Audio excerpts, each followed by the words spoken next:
Hello guys, welcome back to our channel. Episode ആരംഭിക്കുമ്പോൾ കാണിക്കുന്നത് ഗായത്രി വില്ലയാണ്. വിശാല മുറിയിലേക്ക് ചെല്ലുമ്പോൾ ആ പാമ്പ് ജനലിൽ കൂടി പുറത്തേക്ക് പോകുന്നതാണ് കാണുന്നത്. ഇത് കാണുന്ന വിശാല് താഴേക്ക് വന്ന് ജനലിൽ കൂടി പാമ്പ് പുറത്തു പോയെന്ന് പറയുന്നു. എന്നാലും മോളെ, നിന്റെ മുറിക്കകത്ത് എങ്ങനെ പാമ്പ് വന്നെന്ന് സുശീല ചോദിക്കുന്നു. അതറിയില്ലമ്മേ, ഞാൻ പേടിച്ചു പോയി. ഞാൻ പെട്ടെന്ന് തന്നെ താഴേക്കിറങ്ങി ഓടുകയായിരുന്നു എന്നൊക്കെ ജാസ്മിൻ പറയുന്നു. അതേസമയം ഗാർഗി ജാസ്മിനെ മുഴുവനായി നോക്കുകയാണ്. നീ എന്താ എന്നെ ഇങ്ങനെ നോക്കുന്നത് എന്ന് ഗാർഗിയോട് ജാസ്മിൻ ചോദിക്കുകയാണ്. അല്ല, നിന്റെ നടുവേദനയൊക്കെ മാറിയോ എന്ന് ഞാൻ നോക്കുകയായിരുന്നു. അത് ശരിയാണല്ലോ മോളെ, നിന്റെ വേദനയൊക്കെ മാറിയോ? നിനക്ക് ബെഡിന്ന് അനങ്ങാൻ പോലും പറ്റുന്നില്ലായിരുന്നല്ലോ എന്ന് സുശീല ചോദിക്കുമ്പോൾ ജാസ്മിൻ പറയുകയാണ്, അത് ശരിയാണ്. അത് ആ പാമ്പിനെ കണ്ടപ്പോഴേ പിന്നെ ഡോക്ടർ തന്ന ഗുളികയും ഒക്കെ കഴിച്ചല്ലോ. അങ്ങനെ എന്റെ വേദന മാറിയതാ. എന്ത് മാജിക്കാ നടന്നതെന്ന് എനിക്കും അറിയില്ലെന്ന് ജാസ്മിൻ പറയുന്നു. അതേസമയം ഇതെല്ലാം കേട്ട് ചിരിച്ചുകൊണ്ട് നിൽക്കുകയാണ് പാറുവും ഗാർഗിയും. എന്താണെങ്കിലും നന്നായി ജാസ്മിൻ. നാളെ ഉച്ചയ്ക്കാ നിന്റെ ഫ്ലൈറ്റ്. നീ ഒരു കാര്യം ചെയ്. പോകാനുള്ള തയ്യാറെടുപ്പെല്ലാം നടത്താൻ പറഞ്ഞ് വിശാല് മുറിയിലേക്ക് പോകുന്നു. എനിക്ക് സന്തോഷമായി മോളെ, നിന്റെ ആഗ്രഹം നടക്കുമല്ലോ എന്ന് പറഞ്ഞ് സുശീലയും പോകുന്നു. പിന്നീട് കാണിക്കുന്നത് ദേഷ്യത്തോടെ പുറത്തേക്ക് പോകുന്ന ജാസ്മിനെയാണ്. പ്ലാനുകളെല്ലാം പാളിക്കൊണ്ടിരിക്കുകയാണല്ലോ എന്ന് ദേഷ്യത്തോടെ ജാസ്മിൻ പറയുന്നു. അതേസമയം ആ പാമ്പാട്ടി അങ്ങോട്ടേക്ക് വരികയാണ്. നടുവേദനയായിട്ട് കിടക്കുകയല്ലായിരുന്നു അമ്മ. ഞാൻ കാരണമാ അമ്മയുടെ നടുവേദന മാറിയത്. എന്റെ നാഗരാജാവ് അതുകൊണ്ട് അമ്മ എനിക്ക് എന്തെങ്കിലും ചെറിയൊരു ഫീസ് തരണമെന്ന് അയാൾ പറയുമ്പോ ജാസ്മിൻ മനസ്സിൽ പറയുകയാണ്, ഇപ്പോഴാണ് കാര്യങ്ങളെല്ലാം ക്ലിയർ ആയത്. ഇതെല്ലാം ആരുടെ പ്ലാനാണെന്നാ ഇനി അറിയേണ്ടത്. അല്ല, നിങ്ങൾ ഇങ്ങോട്ടേക്ക് ആരാ വിളിപ്പിച്ചത് എന്ന് ജാസ്മിൻ ചോദിക്കുമ്പോ ഞാനാ വിളിപ്പിച്ചതെന്ന് പറഞ്ഞുകൊണ്ട് അങ്ങോട്ടേക്ക് വരികയാണ്. അതിനുശേഷം പാമ്പാട്ടിക്ക് കുറച്ച് പൈസ കൊടുത്ത് പാറു അവിടുന്ന് പറഞ്ഞു വിടുന്നു. തുടർന്ന് പാറു ജാസ്മിനോട് പറയുകയാണ്, നിന്നെ ഇവിടുന്ന് പുകച്ച് പുറത്തു ചാടിക്കാൻ വേണ്ടിയേ ഏതറ്റം വരെ ഞാൻ പോകും. എടി, നീ കൂടുതൽ തിളയ്ക്കണ്ട. നീ എനിക്കെതിരെ എന്തൊക്കെ പണികൾ ഒപ്പിച്ചാലും അതിനൊക്കെ തിരിച്ചു പണി തരാൻ എനിക്ക് നന്നായി തന്നെ അറിയാം. തുടർന്ന് പാറു പറയുകയാണ്, നിന്നെ ഈ സെക്കൻഡിൽ തന്നെ എനിക്ക് വേണമെങ്കിൽ ഇവിടുന്ന് ഓടിക്കാം. നീ ആരാണെന്നും എന്താണെന്നുമൊക്കെ വിശാൽ സാറിനോട് പറഞ്ഞാൽ മതി. നീ എന്താ എന്നെ ബ്ലാക്ക്മെയിൽ ചെയ്യുകയാണോ എന്ന് ജാസ്മിൻ ചോദിക്കുമ്പോൾ പാറു പറയുകയാണ്, അതെ, നിന്റെ അച്ഛൻ നിന്നെ വീട്ടിൽ നിന്ന് പുറത്താക്കിയെന്നും നീ വഴിയാധാരമാണെന്നും പറഞ്ഞല്ലേ നീ ഇങ്ങോട്ടേക്ക് കയറി വന്നത്. നീയും നിന്റെ അച്ഛനും തമ്മിൽ ഒരു പ്രശ്നവുമില്ലെന്ന് എനിക്ക് നന്നായിട്ട് അറിയാം. ഇപ്പോഴും നിങ്ങൾ എല്ലാ ദിവസവും ഫോണിൽ സംസാരിക്കുന്നുണ്ട്.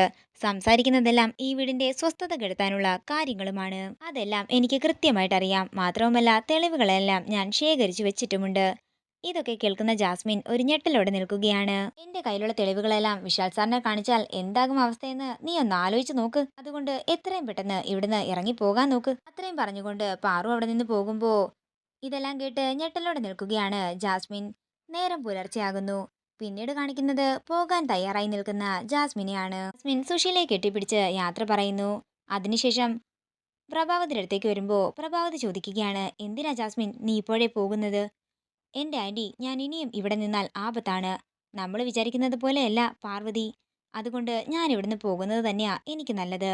ഇനി എന്താണെങ്കിലും പാർവതിയെ വെട്ടിച്ച് വിശാലിനെ കിട്ടുമെന്നൊന്നും എനിക്ക് തോന്നുന്നില്ല. ഇനി ഒരിക്കലും ഈ നാട്ടിലേക്കെന്നല്ല ഇന്ത്യയിലേക്ക് പോലും എനിക്കൊരു മടങ്ങി വരവ് ഉണ്ടാകില്ല. ഇത്രയും പറഞ്ഞുകൊണ്ട് പാറുവിന്റെ അടുത്തേക്ക് ചെന്ന് ജാസ്മിൻ പറയുകയാണ്, പാർവതി, ഞാൻ എന്റെ തോൽവി സമ്മതിച്ചിരിക്കുന്നു. ഇനി നിന്റെയും വിശാലിന്റെയും ജീവിതത്തിലേക്ക് ഞാൻ ഒരിക്കലും കടന്നു വരില്ല. നിങ്ങളുടെ ജീവിതം ഇതുപോലെ സന്തോഷത്തോടെയും പരസ്പര ഐക്യത്തോടെയും കടന്നു പോകട്ടെ എന്ന് ജാസ്മിൻ പറയുമ്പോ പാറു പറയുകയാണ്, ജാസ്മിൻ, എനിക്ക് നിന്നോട് ഒരു ദേഷ്യവുമില്ല. നല്ലൊരു ഭാവി ഉണ്ടാകട്ടെ. വിവാഹം കഴിഞ്ഞ് നല്ലൊരു കുടുംബജീവിതം നയിക്കാൻ നിനക്കാകട്ടെ. അങ്ങനെ ജാസ്മിൻ അവിടെ നിന്ന് പോവുകയാണ്. പിന്നീട് കാണിക്കുന്നത് വിശാലിന്റെ മുറിയിലേക്ക് ആഭരണപ്പെട്ടിയുമായി ചെല്ലുന്ന പ്രഭാവതിയെയും പ്രതാപനെയുമാണ്. ഇതെന്താ അമ്മയെന്ന് വിശാല് ചോദിക്കുമ്പോ ഇതെന്റെ കുറച്ച് ആഭരണങ്ങളാണെന്നും നീ ഇത് പണയം വെച്ചിട്ട് എനിക്കൊരു 30 ലക്ഷം രൂപ എവിടെന്നെങ്കിലും അറേഞ്ച് ചെയ്ത് തരണമെന്നും പ്രഭാവതി പറയുന്നു. 30 ലക്ഷത്തിന് വേണ്ടി ഈ സ്വർണം പണയം വെക്കണമെന്ന് വിശാല് ചോദിക്കുമ്പോ എനിക്ക് വേറെ മാർഗങ്ങളൊന്നുമില്ലെന്നും പ്രഭാവതി പറയുന്നു. ഇത് കേൾക്കുന്ന വിശാല് പറയുകയാണ്, അമ്മേ, ഇത് അമ്മയുടെ വീടല്ലേ. ഇവിടുത്തെ പണം എന്ന് വെച്ചാൽ അമ്മയുടെ ആണല്ലോ. പിന്നെ അമ്മയ്ക്ക് എന്താ അതിൽ നിന്ന് 30 ലക്ഷം എടുത്താൽ? എടാ, അതൊക്കെ എനിക്കറിയാം. പക്ഷേ ഇപ്പൊ ഈ പണം എനിക്കല്ല, പ്രതാപന് വേണ്ടിയാ. അതേസമയം പാറു അങ്ങോട്ടേക്ക് വരികയാണ്. പ്രതാപം കുറെ നാളായില്ലേ എന്റെ കൂടെ നിൽക്കുന്നു. അവനും സ്വന്തമായിട്ടൊക്കെ നിൽക്കണ്ടേ. അവന് ഒരു ബിസിനസ് തുടങ്ങാൻ വേണ്ടിയാ ഈ തുക. നീ എന്താണെങ്കിലും ഇത് പണയം വെച്ച് എനിക്ക് ആ തുക തന്നാ മതിയെന്ന് പ്രഭാവതി പറയുമ്പോ ഇത് കേൾക്കുന്ന പാറു പറയുകയാണ്, ഓ, ഇവര് പുതിയ അടവായിട്ട് വിശാൽ സാറിന്റെ അടുത്തേക്ക് വന്നിട്ടുണ്ട്. അമ്മയുടെ ആഭരണം എന്ന് വെച്ചാൽ ഗായത്രി അമ്മയുടെ ആഭരണം പോലെ തന്നെയാ. അതുകൊണ്ട് ഈ ആഭരണമൊന്നും പണയം വെക്കണ്ട. അങ്കിളിന് ബിസിനസ് തുടങ്ങാനുള്ള പണം ഞാൻ തരാമെന്നും വിശാല് പറയുന്നു. അതേസമയം പാറു അങ്ങോട്ടേക്ക് കയറി ചെല്ലുകയാണ്. താൻ നല്ല കൃത്യസമയത്ത് തന്നെയാണല്ലോ വന്നത്. എന്ന് പറഞ്ഞുകൊണ്ട് പ്രഭാവതി പറഞ്ഞ കാര്യങ്ങളെല്ലാം പാറുവിനോട് പറയുകയാണ് വിശാൽ. അങ്ങനെ പാറുവിനെ വിട്ട് ലോക്കറിൽ നിന്നും 30 ലക്ഷം എടുപ്പിക്കുകയാണ് വിശാൽ. തുടർന്ന് പാറുവിനെ കൊണ്ട് തന്നെ പ്രഭാവതി അത് പ്രതാപന് കൊടുപ്പിക്കുകയാണ്. തുടർന്ന് ദേഷ്യത്തോടെ നിൽക്കുന്ന പാറുവിനെ കാണിച്ചുകൊണ്ട് ഇന്നത്തെ എപ്പിസോഡ് ഇവിടെ തീരുകയാണ്.